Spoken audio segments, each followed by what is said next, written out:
सख्या चुलत भावामध्ये राजकीय युद्ध, पवनराजे निंबाळकर हत्याकांडाची संपूर्ण कहाणी, 20 वर्षानंतरचा निकाल आणि एका घरातील दोन चुलत भाऊ, एक महाराष्ट्राचा प्रभावशाली मंत्री आणि दुसरा जनतेच्या मनात घर करणारा उदयनमुख नेता.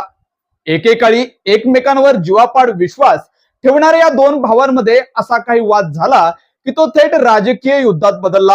आणि मग 3 जून 2006 रोजी भर दिवसा गोळ्यांचा वर्षाव झाला. एक लोकप्रिय नेता कायमचा शांत झाला आणि महाराष्ट्रातील सर्वात चर्चित हत्याकांडापैकी एकाची सुरुवात झाली. 20 वर्षानंतर न्यायालयाचा निकाल आला आहे, पण आजही अनेकांच्या मनात तोच प्रश्न आहे, रक्ताच्या नात्यात एवढी मोठी फूट का पडली? ही आहे पवनराजे निंबाळकर आणि पद्मसिंह पाटील यांच्या संघर्षाची संपूर्ण कहाणी. नमस्कार मंडळी, मी विकास आणि तुम्ही पाहत आहात ऑनलाईन मराठी हे आपलं चॅनल. मंडळी, धाराशिवच्या राजकारणात पाटील आणि निंबाळकर घराण्याचा मोठा प्रभाव होता. पद्मसिंह पाटील राज्य स्तरावरील मोठे नेते बनत होते.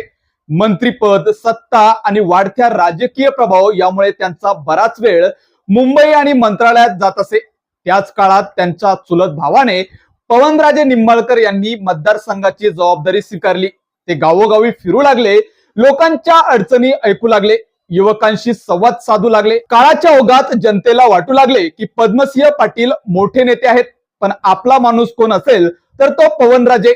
याच ठिकाणी पुढच्या संघर्षाची बीजे रवली गेली. पवनराजेंची लोकप्रियता दिवसेंदिवस वाढत होती. सभा असो, सामाजिक कार्यक्रम असो किंवा एखादी स्थानिक समस्या असो, सर्वत्र पवनराजेंची चर्चा सुरू झाली. राजकारणात लोकप्रियता ही सर्वात मोठी ताकद मानली जाते आणि जेव्हा एखाद्या घराण्यात दोन ताकदवान नेते उभे राहतात तेव्हा संघर्ष हा अटळ बनतो. पवनराजेंनी आमदारकीची तयारी सुरू केल्याची चर्चा सुरू झाली, मात्र हा निर्णय पद्मसिंह पाटील यांना मान्य नव्हता.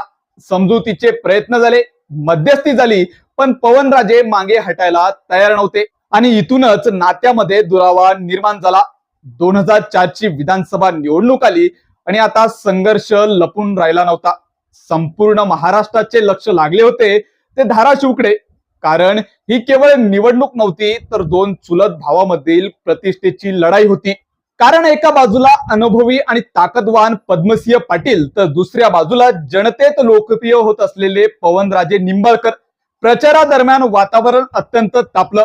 गावागावात चर्चा फक्त एकाच गोष्टीची होती, यावेळी कोण जिंकणार? निकाल लागला आणि पद्मसिंह पाटील हे विजयी झाले, पण विजय अपेक्षे इतका मोठा नव्हता. पवनराजेंनी दिलेल्या टक्करमुळे महाराष्ट्रातील राजकीय वर्तुळात खळबळ उडाली आणि निवडणुकीनंतर दोघांमधील दुरावा आणखीनच वाढला. आणि मग आला तो दिवस ज्याने सर्व काही बदलून टाकले. 3 जून 2006 दुपारची वेळ होती. पवनराजे निंबाळकर आपल्या वाहनातून धाराशिवकडे निघाले होते.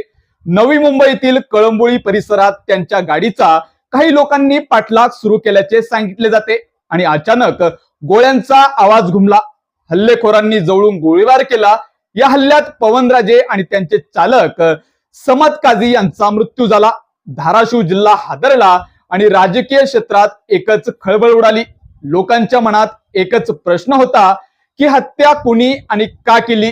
सुरुवातीला राज्य यंत्रणेकडून तपास सुरू झाला, मात्र प्रकरणाची संवेदनशीलता पाहता पुढे तपास सीबीआयकडे गेला. 2009 मध्ये सीबीआयने काही आरोपींवर कट रचल्याचा आरोप ठेवला. त्यामध्ये पद्मसिंह पाटील यांच्यासह इतर काही जणांची नावे समोर आली. यामुळे महाराष्ट्राच्या राजकारणात मोठे वादळ निर्माण झाले. एकेकाळी मुख्यमंत्री पदाचे दावेदार मानले जाणारे पद्मसिंह पाटील यांची प्रतिमा धक्क्यात आली. त्यांना न्यायालयीन प्रक्रियेला सामोरे जावे लागले. काही काळ तुरुंगवासही भोगावा लागला. दरम्यान दोन्ही कुटुंबामधील संबंध पूर्णपणे तुटले. रक्ताची नाती राजकीय संघर्षात हरून गेली. दरम्यान पवनराजे यांच्या निधनानंतर त्यांचे पुत्र ओमराजे निंबाळकर यांनी राजकारणात सक्रिय भूमिका घेतली. पुढे ते धाराशिवचे खासदार झाले, तर दुसरीकडे पद्मसिंह पाटील यांची राजकीय वाटचालही या प्रकरणामुळे मोठ्या प्रमाणात प्रभावित झाली. संपूर्ण जिल्ह्याचे राजकीय चित्रच बदलून गेले. वर्षानुवर्ष न्यायालयीन लढाई सुरू राहिली. साक्षीदार, पुरावे, याचिका आणि सुनावण्या असं करत जवळपास 2 दशकं उलटली. अखेर 2026 मध्ये मुंबईतील विशेष न्यायालयाने निकाल दिला. पुरावे पुरेसे नसल्याचे नमूद करत सर्व आरोपींना निर्दोष मुक्तता करण्यात आले. त्यामुळे 2 दशकापासून सुरू असलेल्या या प्रकरणाला न्यायालयीन स्तरावर पूर्णविराम मिळाला. परंतु यामध्ये सर्वात मोठा प्रश्न अजूनही तसाच आहे. राजकारण इतके मोठे असते का की रक्ताच्या नात्यांनाही त्याची किंमत चुकवावी लागेल?